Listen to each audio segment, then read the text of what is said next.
My goal will be to get you introduced, show you the fundamentals of SceneKit, and get you interested to check for yourself that it's really pretty interesting and good framework for 3D content in your apps or your games. It's mainly for games, but you can use it in the apps also. So yeah, can I be heard? Do you hear me? Because I don't want to use the mic. Okay. What I'm going to talk about. First of all, I'm going to tell you what SceneKit is, because it's in a sort of umbrella of Apple frameworks. I'm going to talk about those two. Then I'm going to talk about node-based system in SceneKit, the geometry, the SCN materials, which are basically the materials which make the look of the 3D objects in your scene. I'm going to talk about SCN camera, the thing that you actually can look at your scene. If there is no camera, then you cannot see anything. I'm going to talk about lighting, and I'm going to talk about new additions to the light types that are presented in the Xcode 8. I will be using the beta. I hope it won't crash that much. It did crash a lot when I was doing that, so I really hope it will not this time. Then I'm going to talk about the render loop, which is the main loop, which is done 60 times per second. In ideal situations, and then I'm going to talk about camera effects, which is a totally new topic because we have new camera type, and it's also introduced in the new Xcode 8 and iOS 10. I hope it will be interesting for you all. So I was talking about that SceneKit is in an umbrella of Apple frameworks. Just for my curiosity, have you heard about SceneKit or used it?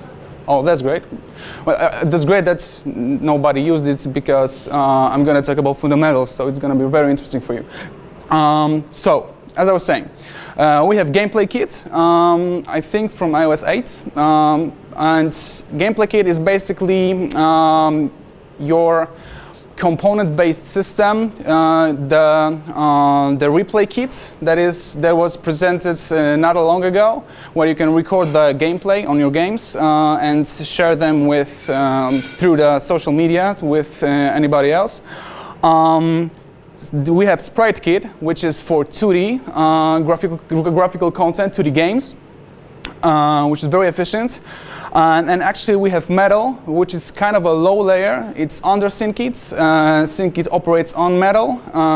It can operate on OpenGL too. You can actually choose between the two, but Apple kind of forces you to use Metal because Apple says it's more efficient, and actually in most cases it really is. Yeah, so SceneKit. What exactly is SceneKit? As I said, it's a framework for your 3D content. It's very efficient. For example, if you have an app that overlays filters, like, let's say, Giphy, this is the perfect app for using SceneKit or OpenGL. Because we have the very high optimization and very high performance, very good performance when we use SceneKit to those kind of calculations in real time. When you have the movable filters overlaid on your camera view or whatever it is needed in your app. Yeah, and as I mentioned earlier, the SceneKit is based on this node-based system. So you have your SCNScene, which is kind of a main object that's every other node is a child of. We have the root node, which is only one in every scene. And this node actually have child nodes, like as I was saying, the SCN camera, the lights, the materials, the geometry, and actually the SCN camera has, I'm not gonna talk about all of those. I'm gonna just focus on the SCNScene. I'm gonna talk about camera light geometry, the materials, and the 4 of them. Diffuse, ambient, specular, and the emission. Actually, I'm going to talk about 2 more because they are the ones that got added to the Xcode 8. But I'm going to talk about those later. So let's first talk about geometry. What exactly is geometry in SceneKit sense? It represents just a 3-dimensional shape. It's a collection of vertices, normals, textures, and texture coordinates. It is attached to a SCN node, so every node object has a geometry attribute, geometry node, and you basically just create an instance of geometry attached to a node, and it looks like cone or sphere or cube or pyramid.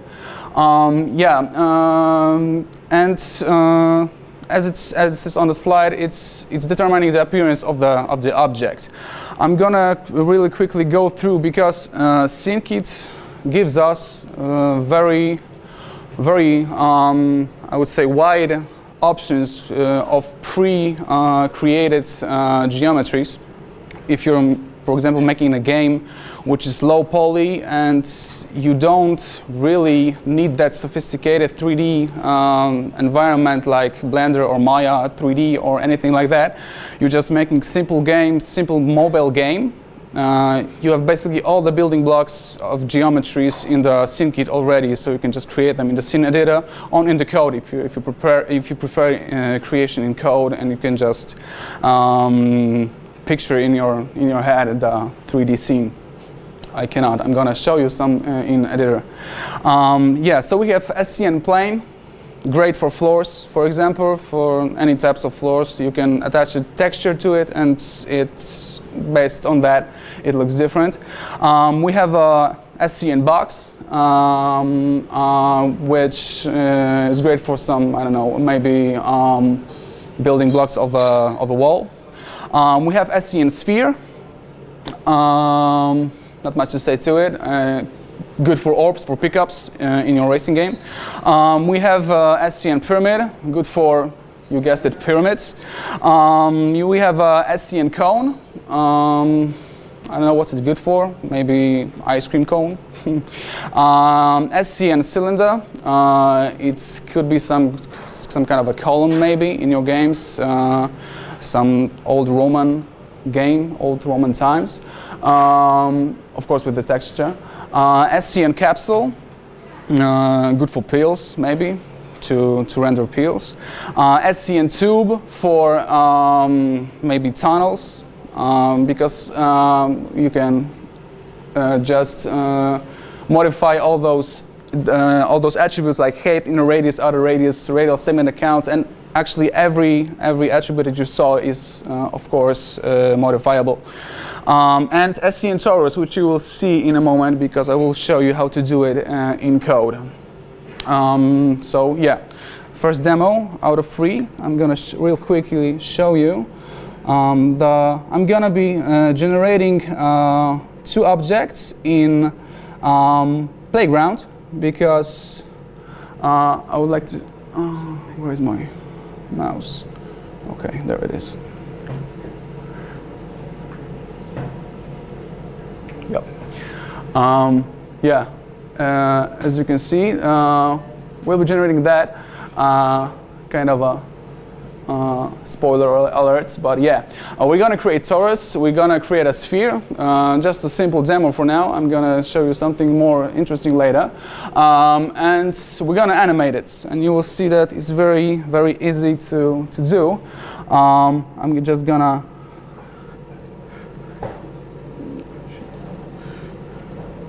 magically the code appeared. I'm gonna talk about it now. First of all, we create a scene view. We created in 0, coordinates and 500 width and 8, just for the sake of it and just to be easier to render. And this scene view offers some really good attributes if you need to quickly check your idea that you just come up with. That's why I'm doing it in a playground, because I want to show that it's easily done in playgrounds to use SceneKit and to render 3D content. So we auto-enable the default lighting, which if we enable it to true, we don't have to worry about any nodes that are lights to illuminate our scene. It's done for us. It's not perfect, but it does the job for a quick check. Yeah, we just assign our created scene and a pure instance of SCNScene to our scene view scene attribute, and we turn the camera control to true, which gives us just like that control for the camera, which is defaultly added to the scene. Via swipe, the pinch to zoom, you can zoom out, zoom in. You can actually pivot the camera by rotating. So every basic control over your scene just by one line of code. And to actually render it in the playground, we have to import the playground support. Actually, this is for Xcode 8, so it's Swift 3. In previous Xcode, you will have to import XCP playground, I think, and the syntactical differences are really minor, but in Swift 3 it's like that. Next, we're gonna add a camera node. Yeah, basically we create a SCN node instance, attach the SCN camera to the camera attribute of that node. We don't see anything yet because nothing is actually rendered, so there's no difference whatsoever. It will be in a minute. And actually, we are adding the camera node to the root node of the scene, the root node I was talking about earlier. Yeah, so let's add that green torus now. Really, it's gonna be just, yeah. It's basically this. We are creating SCN node, again, instance, but the initializer is different because we're initializing it with the geometry at the beginning. We are, as you can see, we are initializing it with SCN torus, and in the initializer we're giving the radius and the pipe radius of the torus. Then we just make it green by assigning to the diffuse SCN material. About materials I'm going to talk about later. Just green color, just to make it green, and we are again adding it to the root node of the scene, and it's there, as you can see. Now we're going to animate it. You will see that the animation, if you ever animated in iOS development, the animation is gonna be so easy to learn for you because SceneKit, SpriteKit are both frameworks that are very easy to learn for us iOS developers because it's basically like you would write your app. Just minor differences, you have nodes here and there, but practically it's almost the same. You are animating with SceneKit using this is animation just by CA Basic Animation. Just because I wanted to show you that you can also animate it like this, but mostly you will be animating with SCN Actions because it's so much simpler. You have so many methods, and I think it will cover most of your needs for animation. I will show you later how to use SCN animations. Yeah, we are creating, I'm sure you've seen this code many times. We're just specifying duration, repeat count to huge, so it's indefinite, so it's gonna rotate forever. We are giving the basic linear function, and we're just adding the animation to the torus node, and yeah, that's it. It's animating. Next, I'm going to show you a very interesting functionality of SceneKit and nodes in SceneKit. I'm going to add a box node. Well, box. I'm going to add a box, but this box actually looks like a sphere because this corner radius is going to be very close to the height and width. Again, I'm just coloring it red with some alpha component just to make it look good. Well, sort of good. Yeah, as you can see, I've added it to the root node of the scene. It's not animating because I didn't specify any animation for it. So yeah, that's the result that I was expecting. I position it in the 3D space beside a little bit back to the torus. But right now, I'm gonna actually attach it to the torus because torus is also a node, so I can do it no problem with my other node. So basically, I'm just gonna I'm just gonna write like that, and you can see that if I add to the torus, it actually let it render. But what's gonna happen? The box node, which I just created, gonna inherit all animations of his parent node. So it's gonna animate with it. And fun fact, in Xcode 8, the playgrounds are not 60 frames per second, but in the Xcode 7 they are. I realized that a couple of days ago. But I wanted to have a uniform IDE for the presentation. So yeah, as you can see, it's animating. It's attached to the node, to the torus node, and it's animating with it. So it's really handy if you, for example, you have a. Let's picture a game. There are full of types of games like this on App Store, but you have this runner game that you just swipe left and right to turn left and right.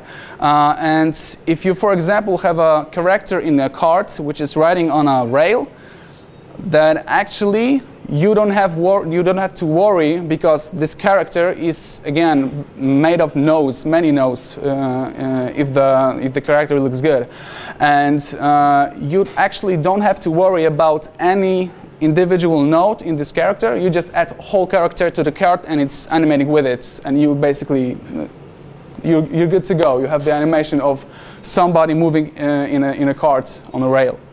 It's pretty good. Okay. This is all that I wanted to show in the first demo. I'm going to get back to the presentation.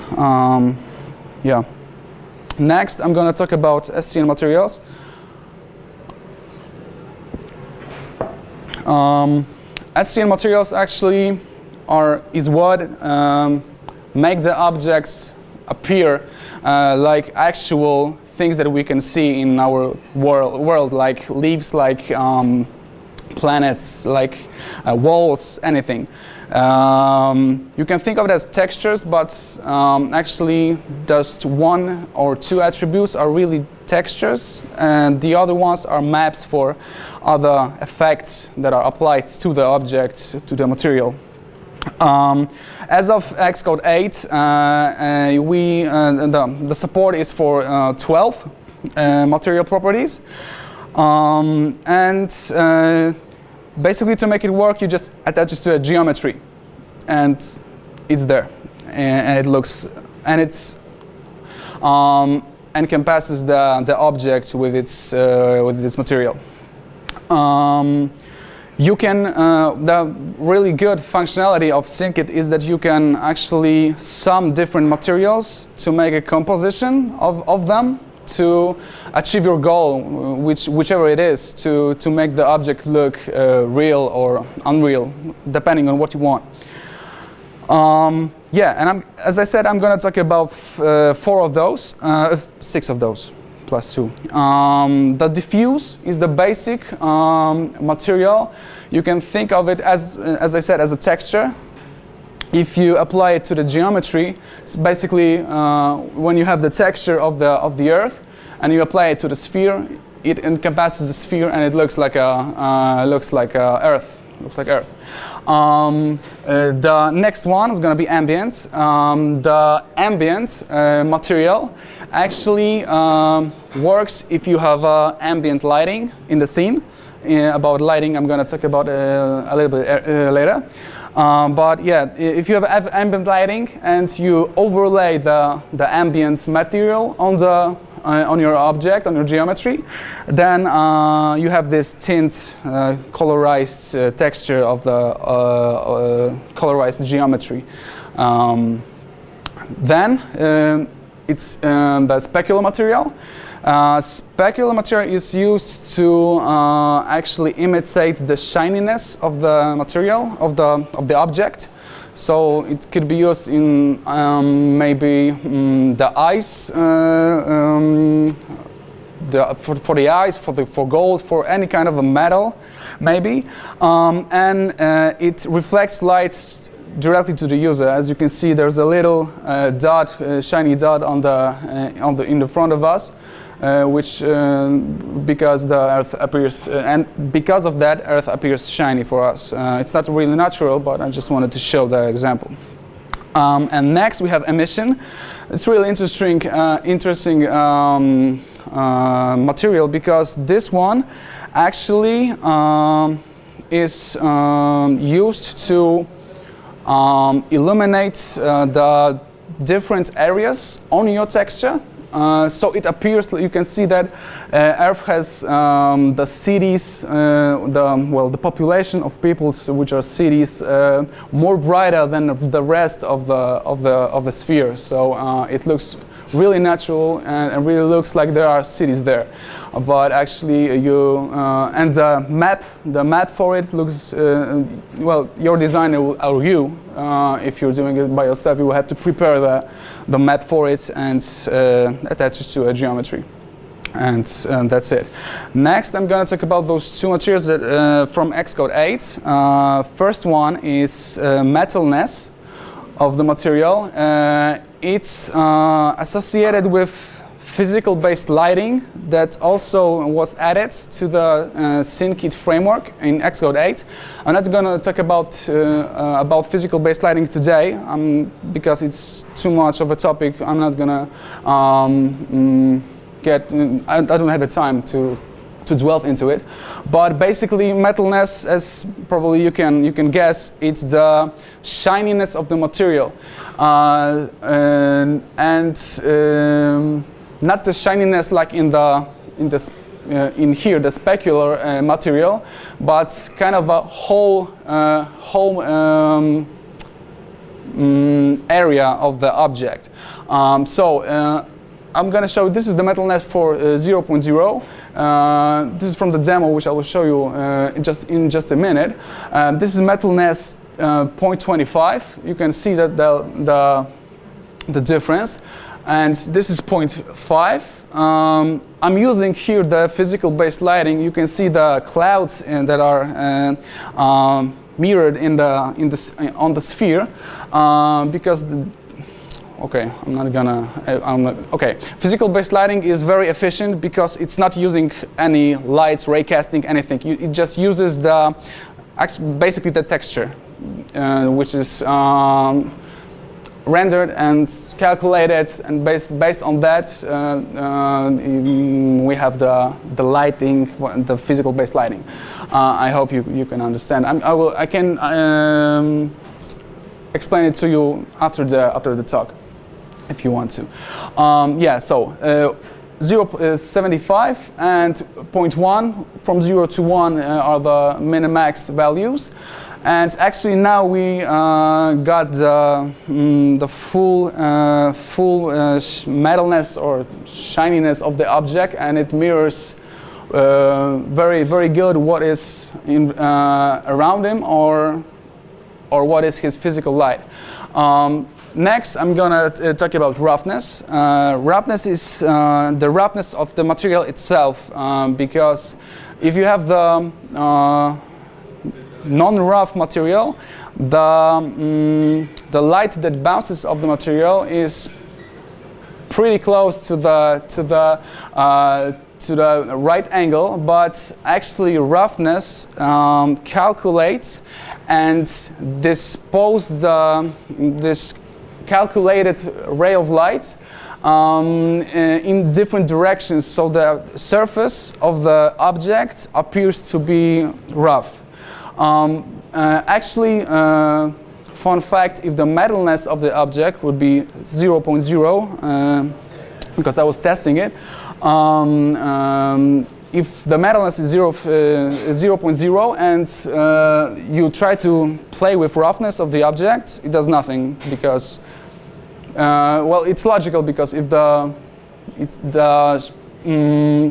surface is not a little bit metal type, let's say, it's not gonna need the roughness attribute. And the differences are again from the 0 to 25 to the 0.5, 75. You can see the changes. I think the changes are the best to observe on those two orbs on the left and on the right. We get the because the point of the light I'm going to show you in a minute is a little bit upper on the first orb in the first plan. Yeah, and this imitates the roughness of the surface, as I said.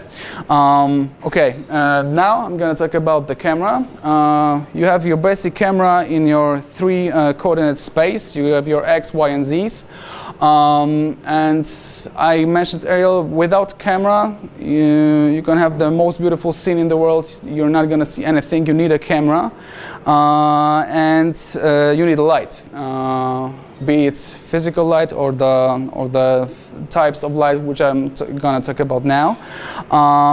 Yeah, SCN light node.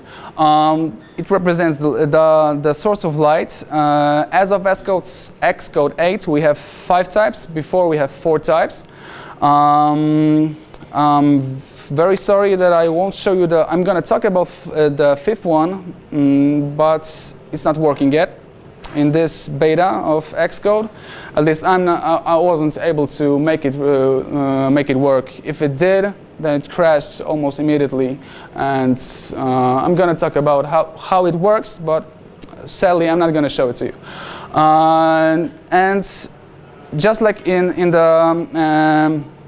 in previous nodes, you just attach to the SCN light instance to the light property of any node of SCN node instance.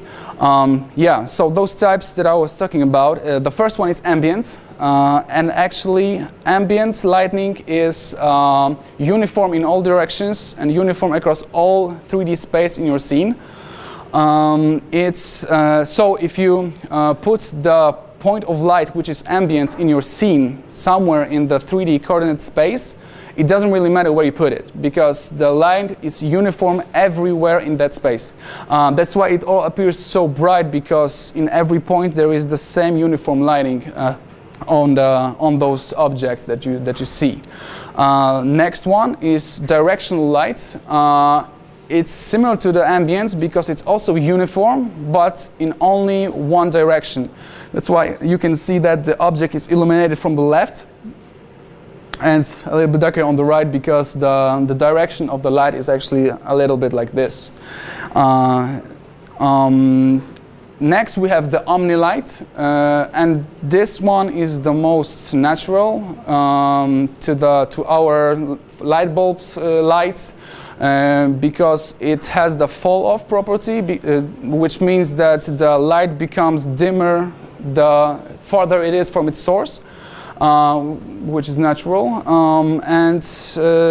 Yeah, you use it to render the sun, the light bulbs, the candles, the whatever. It has to have the natural feeling of the lighting. Yeah, the 4th one is spotlight. And this one is a cone-based light, which is available in SceneKit. So it only illuminates in this cone area that you specify.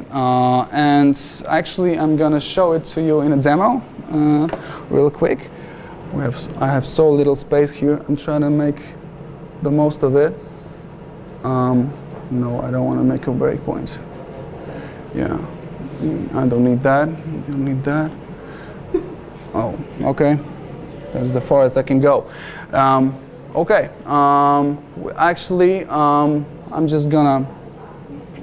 I will show you on my phone, because thing is with SceneKit, if you would like to. Oh, that's great.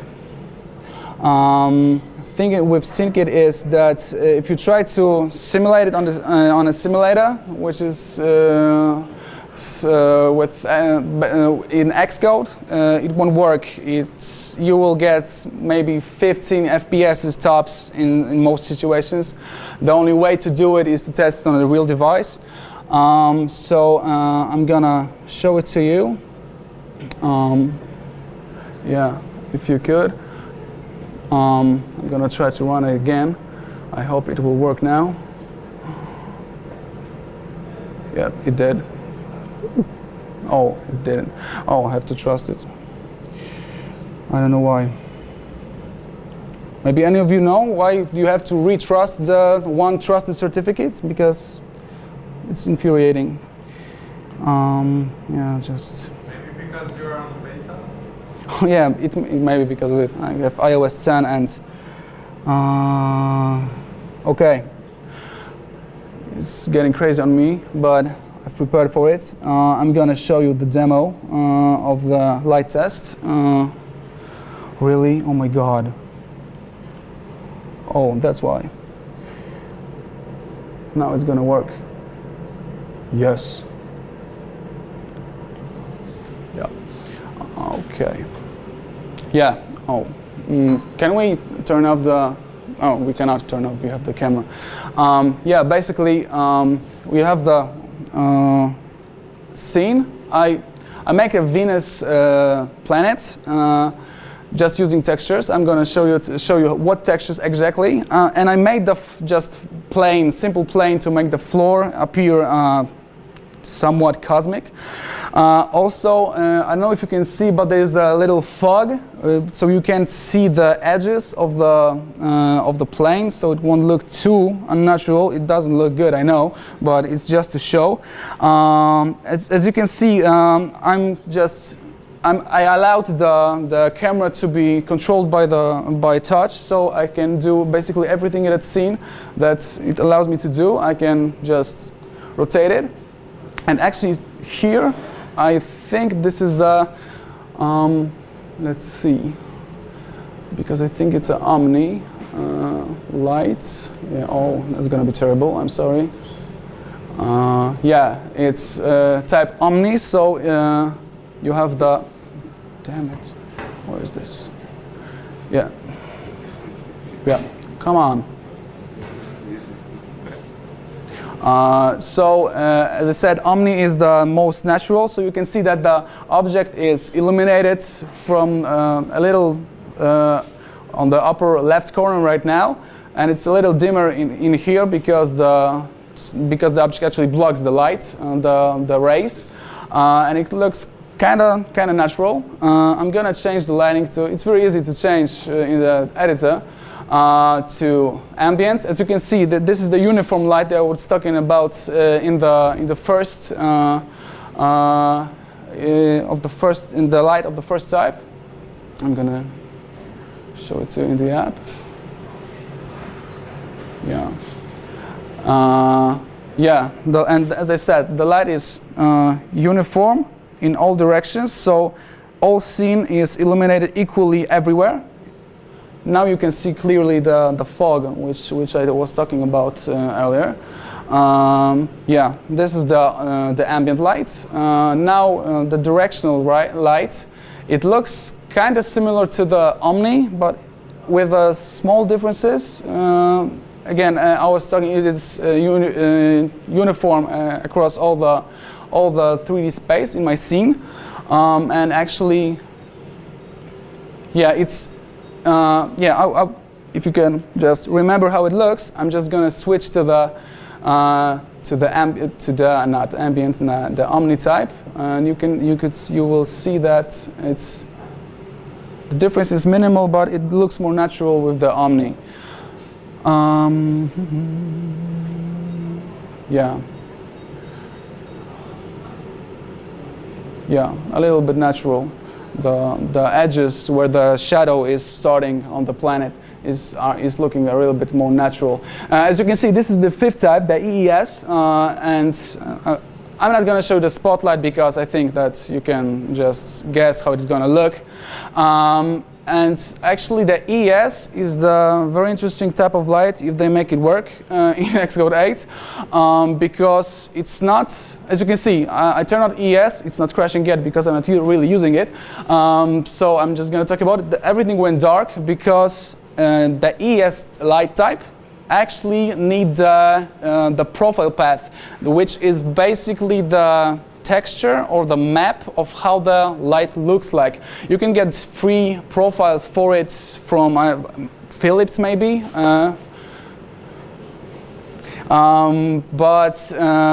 Yeah, basically you have to add it to your art assets of the SceneKit and just apply them to the ES profile path, which crashes the Xcode, so I'm not going to do it. But if you do, and if it would succeed, then the light would just, as I said, it's not rendered. It's not rendered as in those four types. It's just calculated and drawn on the surface. So the efficiency of it is so much higher than the fourth of the four types of lights before. But yeah, you need the actual profiles of how the light looks like. And I'm gonna go further with my presentation because there's little time. What's next? Yeah, next I'm going to really quickly about render loop, which if you decide to make a game, you will be using so much. The first function is update@time, which starts the render loop. In this function, you can write your game logics. You can affect the objects in your scene graph on your nodes. And then the loop goes to SceneKit, which runs the actions and animations which you may have declared in the previous phase. Then we have another function that we can override did apply animations at time, which happens after the animations have been applied, as the name suggests. And this is another opportunity for us to apply the game logic, maybe something which is modifying the game logic from the previous one, update and time. Then SceneKit simulates physics of the scene, if any physics are, if there is a global physics applied to the scene, or to the actual single objects in the graph. Then we have the did simulate physics at time, which is again the third time we can apply our game logic here after physics has been simulated. Then SceneKit emulates constraints if you have any in your scene on your objects, attached to your objects, because you can use constraints like you use in your iOS development process auto layout. You can use constraints in SceneKit. Then the function will render scene at time. It's actually suggested to use this function to render overlays at the back of your scene. It could be, I don't know, another layer for your grass maybe in your 3D environment. And yeah, it's rendered below the scene. And here you should only call Metal or OpenGL functions. Apple says that anything you do beside that, at that point, it's undefined, so you don't know what will happen. Then SceneKit renders this actual scene that you created, and the last time that you can actually do something is when the SceneKit did register scene, the overridden method is getting called, and this one actually is can be used also with Metal and OpenGL to render some kind of overlay over your scenes, maybe your high score window or anything like that, which is not encompassing all the viewpoints on your device, whichever it is. And yeah, it's basically happening 60 times per second in ideal situations. And this is your run loop, and it looks like that. Okay. Okay, I'm gonna talk about camera effects because this is really interesting thing added in Xcode, and it actually kind of works. We have the mapping and exposure, we have the motion blur, which is amazing, the bloom effect, the vignette effect, I don't know if it's vignette effect, color fringe effect, and saturation contrast. I'm going to show everything to you very quickly because this is the most interesting part of this presentation, I think. Let me just close that.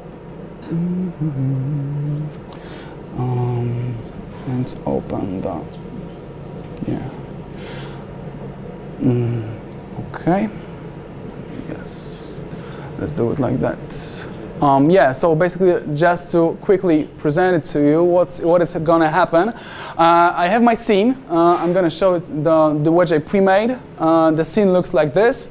It's just orbs in the space, some lighting. You can see the yellow dot is the lighting, the Omni light. I'm using physical-based lighting again for orbs to preserve those to make it somewhat 60 frames per second, and there have metalness and roughness to 0 just to look good.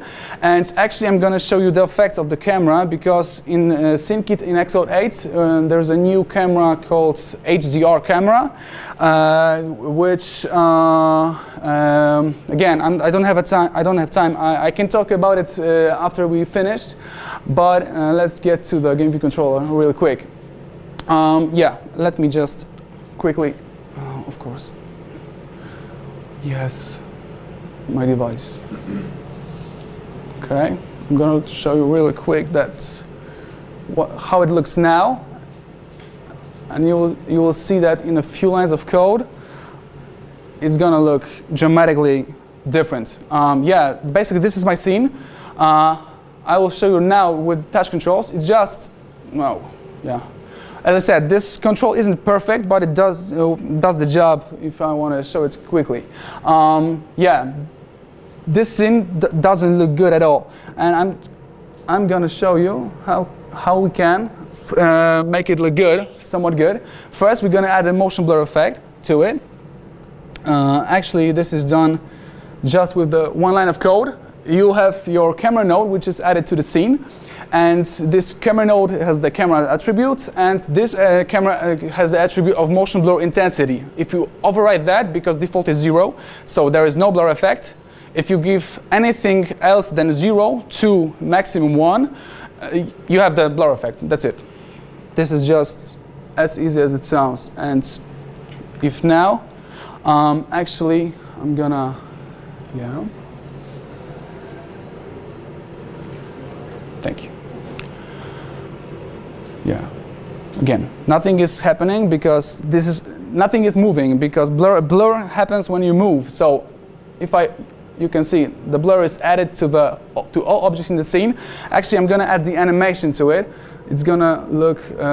It's gonna be more defined. Yeah, I'm gonna animate the camera. With SCN action, as I said before, we are using SCN action to rotate the camera along the y-axis because as you can see, the bi-angle around axis angle is full circle, and around axis 1.0 is in the x, y, z in y coordinates, and duration is 10 seconds just so you could see it's not going to be too fast, but you're going to see the blur effect. Of the orbs, of whole orbs in this circle. Yeah, I don't need my phone for that. It's gonna do the, yeah. As you can see, it's blurry. I don't know if you can see it. Please tell me you can see it. But actually, it has blur. It's gonna be visible a little bit better. I'm gonna add the bloom effect to it.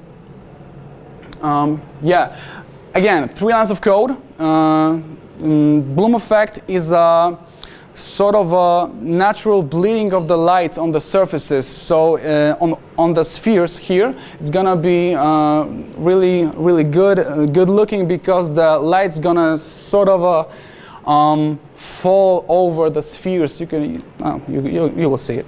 I'm not gonna talk about it. It's better to see. But yeah, basically it's gonna just bleed over the surface when it's moving.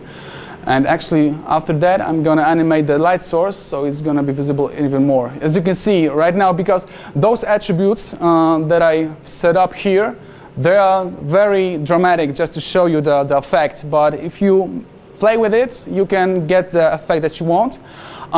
So yeah, but you can see on the spheres, actually on the center of the sphere here, when it's closing to the edge, you can see that the light is moving across and sort of bleeding out across the surface, because that's the bloom effect for you.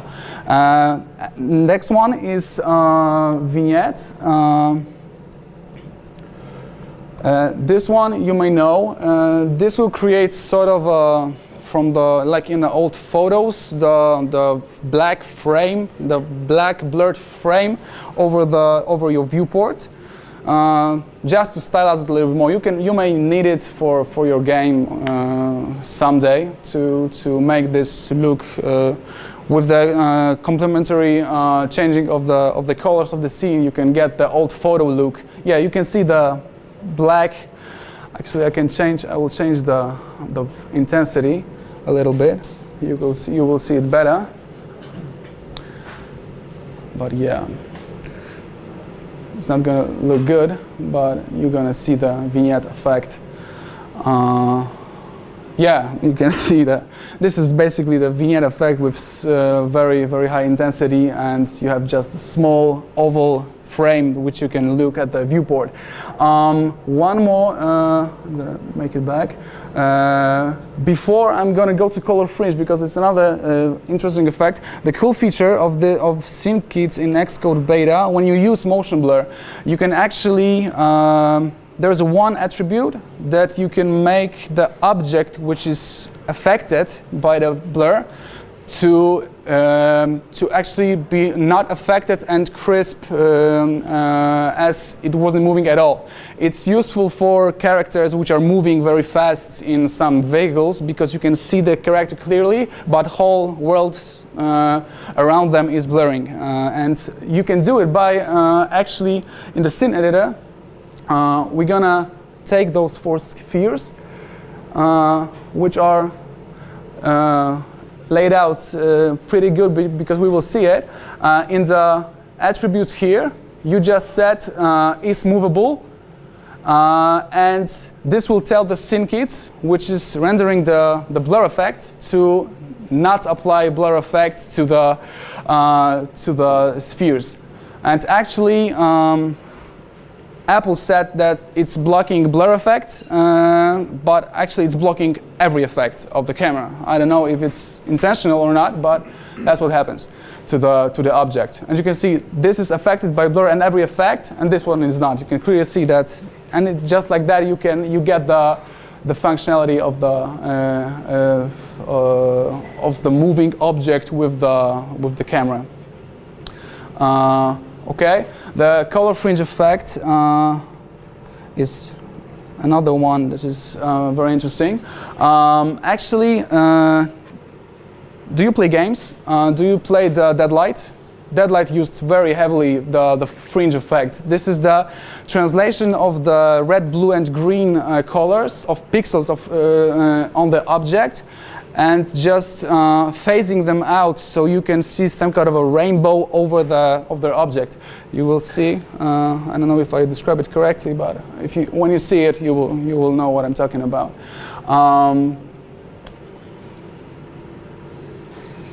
Yeah, it's gonna be the best scene at the edge of the.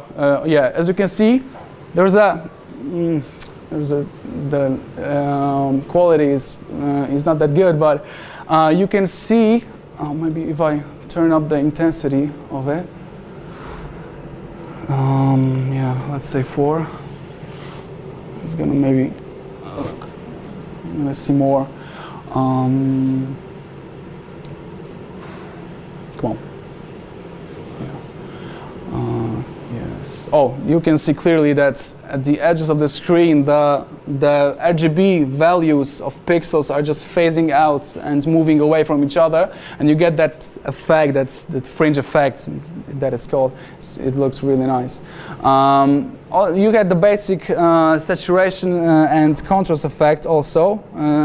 I don't know why there wasn't any earlier, but now they are. You can just play with saturation contrast of the whole scene, overriding those attributes on the camera, and you can get the effect that you want. If the saturation is 0.0, then you have the basic black and white picture, and the saturation is more than 1. It's oversaturated and it looks very colorful. Yeah, the effect is so overkilled, but you get the point. It looks pretty good.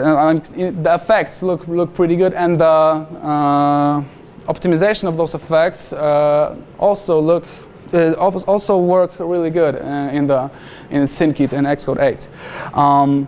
This is my demo. I think. Is there anything else? Well, yeah, I have some references for you. If I made you interested to look into SceneKit, I really encourage you to it. And SpriteKit, if you want to do a 2D development. On this year's WWDC, you have advances in SceneKit rendering, session 69. A year earlier, we have the enhancements to SceneKit, and year before that, building a game with SceneKit. I know it's 2014. It's you would think that it's old, but the fundamentals are there. So it's a really good starting point if you want to get into SceneKit. And of course, I encourage you to just look and use SceneKit itself, because it's as easy as creating your project or another app project. You just use SceneKit and you're good to go. You can experiment, and maybe you will make something good out of it and make somebody else happy on App Store. So yeah, thank you. My name is Marcel Starczyk. Thank you for listening.